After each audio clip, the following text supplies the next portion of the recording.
नमस्कार. Cooking with सारिकामध्ये तुमचं मनापासून स्वागत आहे. आज मी बनवणार आहे अतिशय चविष्ट असं उडदाच्या डाळीचं घुटं.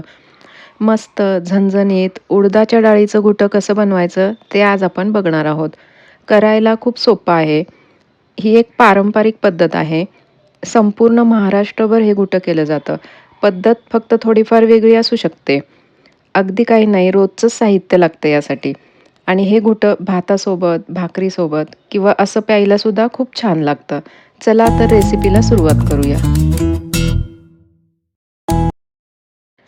सर्वात आधी मी 1 वाटी उडदाची डाळ सालीसकट घेतली आहे. ती हलकीशी भाजून घेतली आहे आणि त्याला आता आपण 2 पाण्याने स्वच्छ धुवून घ्यायचे.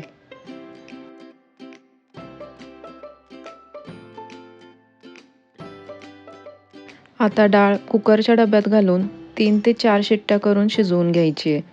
हवं असल्यास तुम्ही कढईत किंवा पातेल्यात सुद्धा शिजवू शकता, पण आपण वेळ वाचवण्यासाठी कुकरमध्ये शिजवून घेतोय. आता आपली डाळ छान शिजली आहे. त्यासाठी आपण छोटंसं वाटण तयार करून घेऊयात. त्यासाठी एका मिक्सरच्या भांड्यात 10 ते 15 ओल्या खोबऱ्याचे काप, हिरवी मिरची 5 ते 7, 10 ते 12 लसणाच्या पाकळ्या, 1 इंच आलं आणि थोडीशी कोथिंबीर टाकून याचं पाणी न घालता वाटण करून घ्यायचं. डाळीमध्ये थोडंसं पाणी टाकून त्याला चांगलं घोटून घेऊयात. एका पातेल्यात फोडणी करता तेल घालून घेतलंय. तेल तापलं की त्यात 4 ते 5 लसणाच्या पाकळ्या ठेचून घातलेत.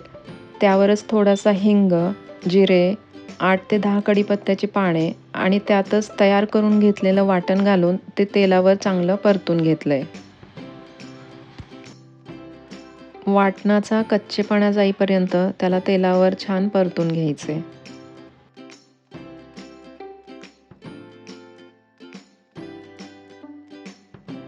त्यातच अर्धा चमचा हळद पावडर घालून घ्यायची आहे आणि त्यावर शिजवून घेतलेली डाळ घालायची आहे. कन्सिस्टन्सी मेंटेन करण्यासाठी त्यात थोडंसं पाणी ॲड करून घ्यायचं आहे. आता यामध्ये चवीनुसार आपण मीठ घालून घेऊयात आणि त्याला 3 ते 4 मिनटं मंद आचेवर शिजवून घेऊयात. तर अशा पद्धतीने आपलं उडदाच्या डाळीचं घुटं तयार आहे. तीच तीच भाजी खायचा कंटाळा आला असेल तर झणझणीत उडदाच्या डाळीचं घुटं नक्की करून बघा. धन्यवाद.